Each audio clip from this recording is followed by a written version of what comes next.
A humid summer afternoon hung over the small suburban town, the kind of day when the air felt heavy and time seemed to move slower. In front of a corner store, a 15-year-old black girl named Maya leaned against the brick wall, nervously clutching her phone. She wasn't causing trouble, just waiting for her friend to come out with a soda.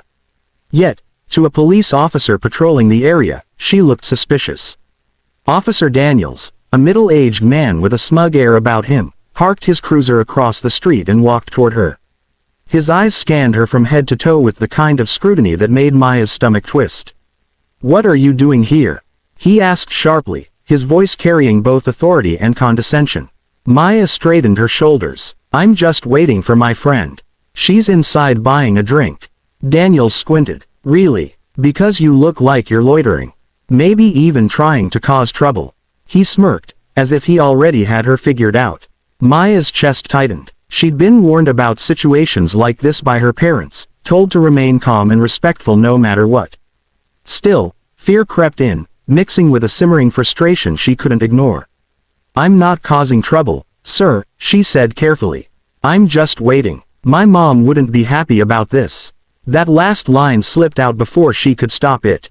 Daniels raised an eyebrow, his smirk widening. "Oh yeah, and who's your mom? Some PTA volunteer? Or maybe she works at the grocery store down the street." He chuckled as if the idea of Maya having any authority behind her was laughable. Maya swallowed hard but held her ground.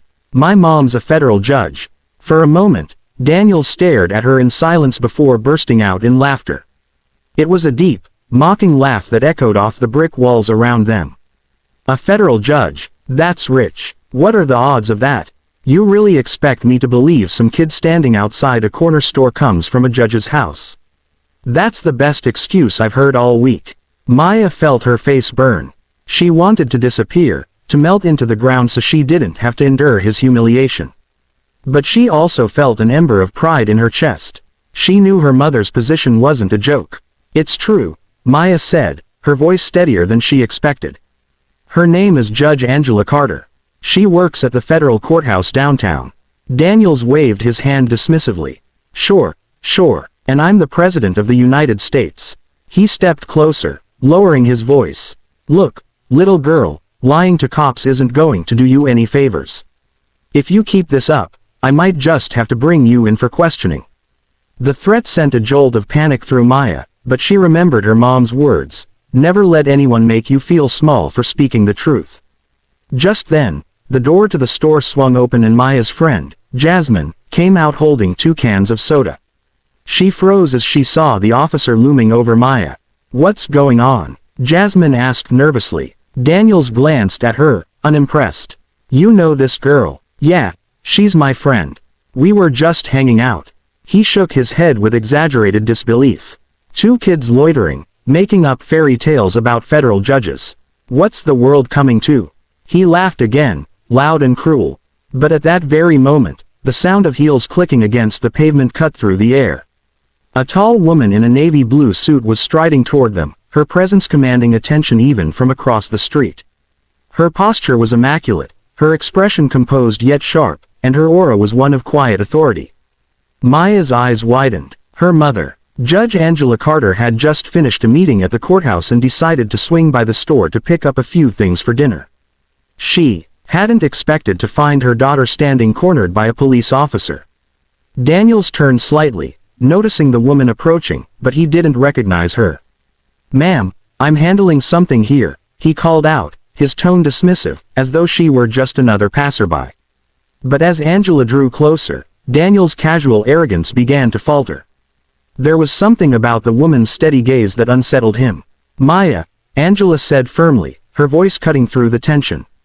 "What's going on?" Relief washed over Maya like a wave. "Mom, he stopped me for no reason. I told him who you were, but he didn't believe me." Daniels chuckled again, though it sounded weaker this time. "Oh, so you're the famous federal judge this kid's been talking about. Well, isn't that convenient?" Angela's eyes locked onto his, sharp as glass. "Judge Angela Carter, U.S. District Court, Eastern Division." She extended her hand in a crisp, professional gesture. Daniels blinked, hesitation flashing across his face as he awkwardly shook her hand. His smirk had vanished, replaced by a strained attempt at composure. "I see," he muttered.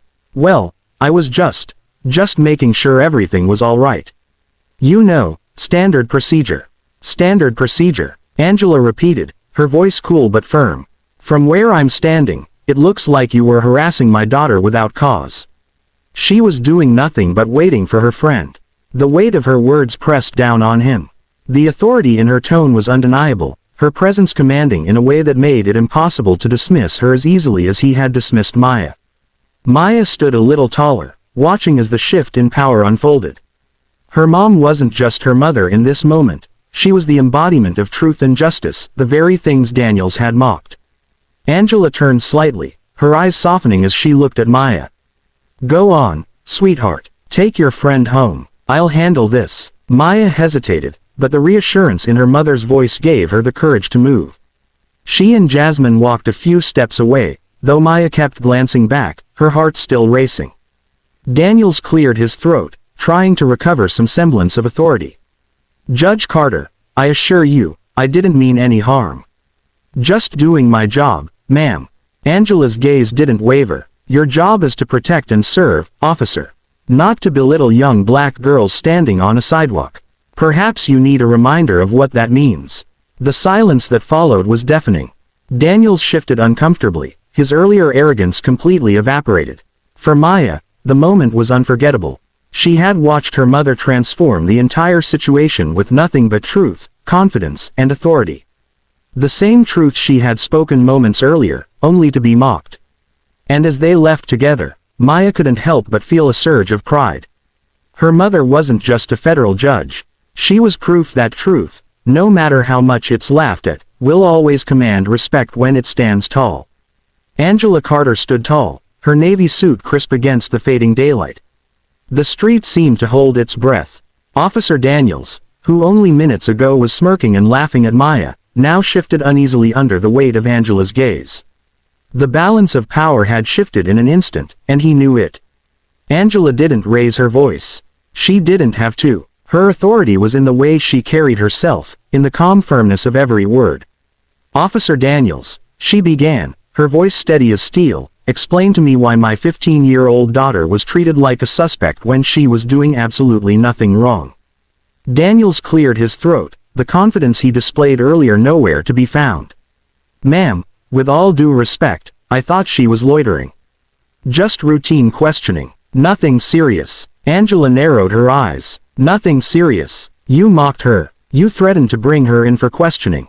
And when she told you the truth about who she was, you laughed at her. That isn't routine policing. That's intimidation." The officer's face flushed. He opened his mouth, then closed it again, fumbling for words. "I didn't mean to. Look, sometimes kids exaggerate. I didn't realize she was telling the truth. Whether or not she's my daughter, she deserved your respect," Angela replied, her voice cutting through his excuses like a blade. Children shouldn't have to prove their worth or defend themselves against ridicule, especially not from someone wearing a badge. Pedestrians had started to notice the exchange. A couple walking their dogs slowed down to watch. A man getting out of his car lingered nearby, curiosity painted across his face. Daniels shifted again, aware that this wasn't just a private conversation anymore, it was becoming a public spectacle. Angela took a step closer, lowering her voice so only he could hear. "You mocked her because you didn't believe a black girl could be the daughter of someone in power. That bias, officer, is dangerous. It chips away at the very foundation of justice you're sworn to uphold." Daniels swallowed hard, his earlier bravado long gone. He muttered, "I'll be more careful." Angela straightened. "You'll be more than careful. You'll remember this moment. Because I intend to report this interaction to your precinct. Accountability is not optional." His eyes widened slightly, panic flickering across his face. "Judge Carter, please, it won't happen again." Angela cut him off with a raised hand. "This isn't about personal forgiveness. It's about ensuring the next young person you encounter doesn't walk away feeling humiliated and unsafe. My daughter told you the truth, and you laughed in her face. That is unacceptable." The tension between them hung heavy. Daniel's hand twitched at his belt, not from aggression but nervousness. He nodded, his jaw tight. "Understood." Angela held his gaze a moment longer before turning toward Maya and Jasmine, who stood a few steps away, watching wide-eyed. Maya's heart pounded. She had never seen her mother so commanding, so immovable. "Let's go home, sweetheart," Angela said gently, her tone softening as she reached her daughter. As they walked to the car, Maya glanced back. Daniel stood there, shoulders slumped, the once confident officer looking small against the backdrop of his cruiser. The bystanders had begun whispering to each other, shaking their heads at the scene they had just witnessed. Inside the car, silence lingered for a moment before Maya finally spoke. "Mom, I told him the truth. But he laughed. I felt so powerless." Angela reached over and squeezed her daughter's hand. "I know, baby, and I'm sorry you had to feel that. But what matters is you told the truth, and you stood tall. That takes strength." Tears stung Maya's eyes, but she blinked them back. "You weren't even mad when I said you were a judge. You just made him listen." Angela smiled faintly, though her eyes held a shadow of sadness. "That's the difference between authority and arrogance, Maya. He thought his badge gave him the right to belittle you. But real authority comes from integrity, not intimidation." Maya nodded slowly, her mother's words sinking deep. The fear she felt earlier began to unravel, replaced by pride. The drive home was quiet, but the silence wasn't heavy, it was thoughtful. When they finally pulled into their driveway, Angela shut off the engine and turned to her daughter. "You'll face moments in life where people will doubt you because of the color of your skin, because of your age. Because they can't imagine you belong in the space you're standing in," she said softly. "But never let their doubt define your truth. You don't need their belief to make your words real." Maya swallowed the lump in her throat, her heart swelling with both love and determination. "I won't, Mom." Angela brushed a strand of hair from Maya's face. "Good. Because today, you reminded me of something important too. You didn't back down, even when it hurt. That's courage. And courage, Maya, is what will carry you through everything." Later that night, as Maya lay in bed replaying the day's events, she thought of Daniel's mocking laugh and then of the way it had crumbled when her mother arrived. The memory of humiliation still stung, but alongside it was something stronger, the image of her mother standing tall, unshaken, forcing respect into the space where there had been none. Maya closed her eyes with a quiet resolve. She didn't just have a federal judge for a mother, she had a living example of dignity and power. And she promised herself that one day, she'd carry that same strength in her own way, never allowing anyone's laughter to erase her truth again.